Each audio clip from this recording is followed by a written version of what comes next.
frontière soudano-tchadienne. Il y a quelques jours encore, rien ici ne marquait le passage d'un pays à l'autre.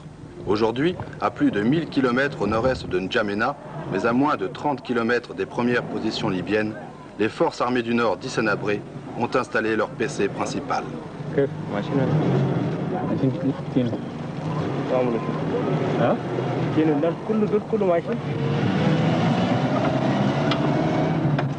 C'est à la fin du mois de janvier que les troupes fidèles à Hissène Habré ont abouti ici, à Koulbous, à 400 mètres de la frontière soudanaise. Chassés de N'Djamena par l'arrivée des Libyens et de leur équipement militaire écrasant, il n'y avait pour eux à l'époque d'autre choix que celui de la retraite.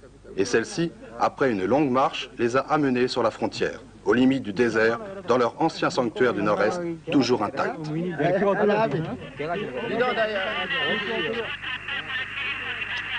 Bon, bien reçu, gardez l'écoute et après avoir fini l'appel collectif, vous passez votre communication. Oscar 3. Oscar 0730 Alpha, Foxtrot Maïka. Foxtrot Maïka, chef deuxième bureau en mission à Lima 21. La défaite infligée en janvier à Hissène Habré n'a pas réglé pour autant le sort du pays. Après leur retrait de N'Djamena, les fans ont réussi à préserver l'essentiel de leurs forces en hommes, si ce n'est en matériel. Aussi, depuis leur repli dans le nord-est, les fans ont-ils pu se réorganiser et renforcer leurs principaux PC, reliés entre eux par radio. Annoncez le trafic. Oui, également, baisser à vous. Oscar Tango Echo, Loto comme Lima, Oscar Tango Oscar. Lima Oscar Tango Oscar, la vie comme Lima Alpha Victor India Sierra. Vous vous êtes rendu sur le terrain, vous avez visité un certain nombre de zones occupées par les fans, à savoir dans la région du Wadaï géographique, dans une partie du BET. Il va sans dire que les fans existent ailleurs au Tchad, y compris dans le nord du Tchad, au nord de Faye à Largeau. Aujourd'hui, les fans tiennent avec la quasi-totalité de leurs forces organisées cette portion du nord-est tchadien adossée au Soudan. Elle fait face aux deux principales villes de la région occupées par les Libyens, Fada et Abéché. Ailleurs, près de Faye à Largeau et plus au sud, il ne reste que des groupes de partisans encore isolés, mais que l'on voit parfois arriver à Koulbous pour s'y ravitailler en munitions. Incontestablement, nous avons des partisans dans l'ensemble du Tchad, du nord du Tibesti au sud et de l'est à l'ouest. Combien sont-ils en tout ces combattants tchadiens qui ne rêvent que de chasser les Libyens? 2000, 3000, plus? Difficile à dire. En tout cas, leur armement est pour l'instant insuffisant face aux chars et aux avions libyens. L'aide extérieure, qu'on dit égyptienne, semble se faire attendre, du moins pour l'armement lourd. Alors, avant de reprendre l'offensive, les forces armées du Nord s'entraînent dans les montagnes. Pour ces combattants, la situation est claire aujourd'hui. L'ennemi est avant tout libyen. On entend rarement parler des forces de la coalition tchadienne, pourtant nombreuses, qui luttent à côté des hommes de Kadhafi. Pour les fans, la troisième guerre du Tchad a commencé. Je pense que cette situation, qui est en fait une clarification historique du processus de lutte, de libération, est une étape très importante. C'est une étape qui a pu dessiller beaucoup de yeux, qui a pu ouvrir beaucoup des oreilles, tant sur le plan national que sur le plan international. Et c'est une étape également, incontestablement, qui a su faire la part des choses. Qui lutte réellement pour l'indépendance, la liberté, la dignité du Tchad? Qui est en train de poursuivre des objectifs non avoués?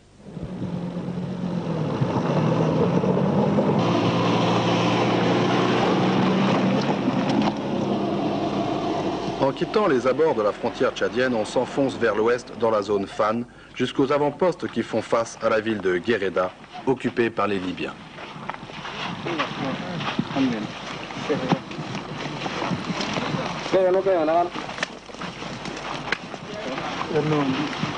Ça va? Félicitations. Oui. Ça va?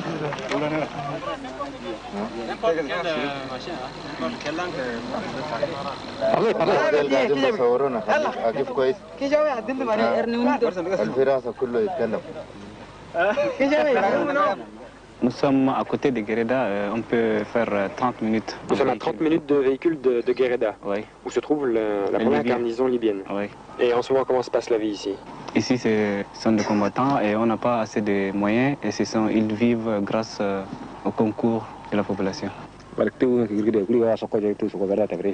Et les armes différentes que vous les voyez devant vous ont été récupérées sur l'ennemi et c'est pourquoi il y a différentes sortes d'armes. Donc on n'a rien, on ne reçoit rien de l'extérieur. Et ils sortent un petit peu de temps en temps d'ici, ils font des patrouilles. Il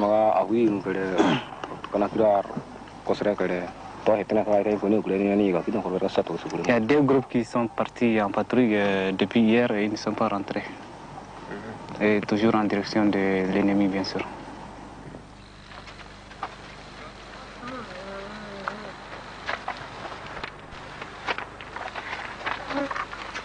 Avec la perte de N'Djamena et des principales villes, les fans ont dû revenir en grande partie à la forme de combat qui avait été la leur à l'origine, la guérilla. Partout, les forces sont dispersées, essayant de se rendre insaisissables, et de chaque PC partent régulièrement des patrouilles à chameau. Se déplaçant de jour comme de nuit en fonction des alertes aériennes, ces patrouilles, plus silencieuses et moins repérables dans le désert que des véhicules, assurent la surveillance de la zone fan. Elles contrôlent, rassurent les populations sympathisantes et cherchent à se renseigner sur l'ennemi. Seul inconvénient, mais de taille dans la guerre moderne, la lenteur de ces patrouilles.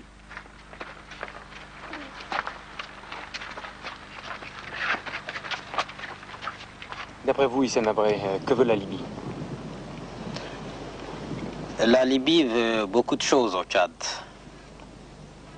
D'abord, demandons-nous qu'est-ce qui pousse la Libye à vouloir absolument manger le Tchad.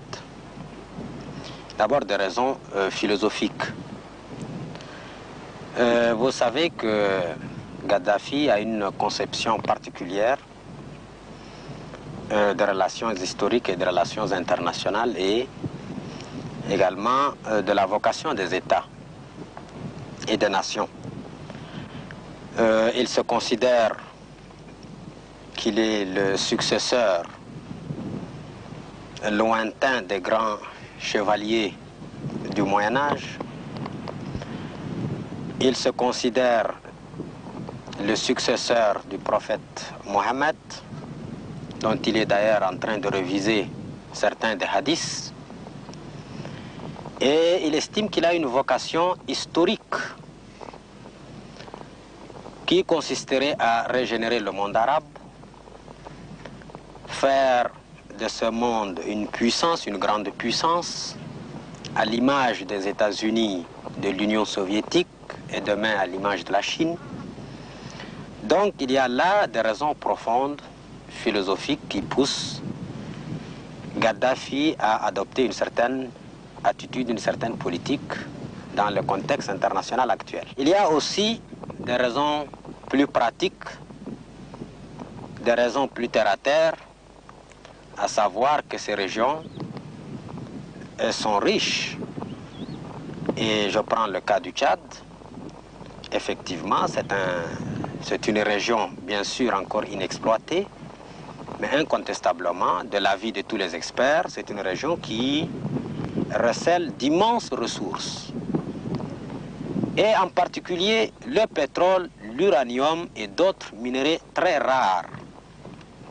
Et Kadhafi, qui aspire à faire de la Libye une grande puissance, doté de l'arme nucléaire, un politicien bien plus averti qu'on le croit, jette toute sa puissance actuelle, ses pétrodollars, et dans cette perspective, il considère le Tchad et un certain nombre d'États sahéliens comme faisant partie du monde arabe. De constater que la population a clôturé avant de nous informer. Et juste pour éviter les dégâts matériels. Et qu'est-ce que vous avez fait des mines à ce moment-là? Et nous avons diminué la station. Oui. Mais il reste quelques mines antipersonnelles qu'on n'a pas pu faire sortir. C'est pourquoi il est bon de laisser clôturer. Et ces mines, vous les avez toutes récupérées? Oui, on a récupéré 23 mines anti-véhicules et 48 antipersonnels. La frontière vit pourtant à l'heure de cette guerre. Elle attend et se prépare sans trop se tourmenter pour l'avenir. Peut-être avec... Véhicules, d'accord. Et cette petite chose-là? Non loin de la ville d'Abéché et non loin de la cheptel tchadien en direction de la Libye. Ces propos, nous les avons entendus partout dans toutes les bouches. Mais il est pour l'instant impossible de se rendre dans la zone contrôlée par les Libyens pour les vérifier. Dans la... Contre la sécheresse, à ma connaissance et à la connaissance de tout Tchadien consciencieux, la Libye n'a pas donné un bol de riz. Mais la Libye est prête pour mettre tout son arsenal pour la destruction systématique du patrimoine tchadien.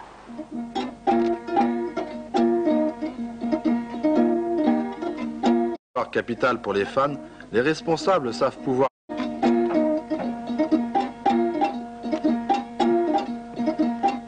À Iriba, nouvelle et dérisoire capitale pour les fans, les responsables savent pouvoir compter sur cette population qui leur est depuis longtemps acquise.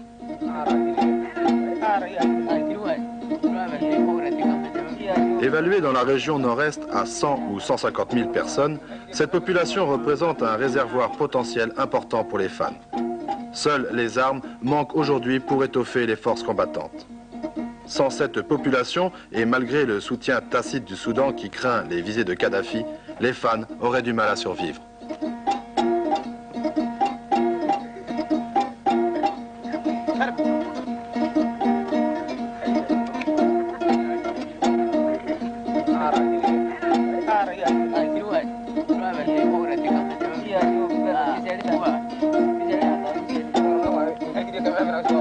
Les problèmes que nous rencontrons sont immenses dans le domaine strictement militaire, autrement dit les problèmes multiples d'une armée, problèmes d'ordre logistique, armement, intendance, problèmes financiers, des problèmes de communication.